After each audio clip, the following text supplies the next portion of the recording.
Local গাঁজা নড়ছে। ওই একটা পাট দাও ছেলে দেবে। না না একটা লোকাল গাঁজা ভিডিও কর। লোকাল ঠিক আছে, গাঁজা একটা পুকুরে 5 কিলো ওজন। 500 না 500 কত করে? 5 কিলো ওজন।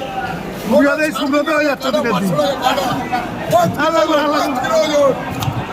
দিতে হবে না চিতল চিতল আরে ওটা দিও না। বন্ধের চিতল মাছ 5 কিলো ওজন। চিতল 5 কিলো ওজন। 500 টাকা কিলো বন্ধের চিতল। কমপ্লিট কমপ্লিট 800 টাকা কিলো। 800 টাকা কিলো। ধরো হবে না। কত গ্রাম সাইজ? লম্বা লম্বা করো, 200 গ্রাম 200 গ্রাম। বড় বড় দেখে করো। বড় বড় করো। ভেটকি কি মছিলাটা ভেটতে পারে। আর একটু ছাড়িয়ে দাও, একটু বড় করো। হ্যাঁ লোকাল ভেটকি 500 লোকাল লোকাল লোকাল ভেটকি। ওইভাবে না, ওইভাবে না, আর ইয়ে করো, আরেকটা করো।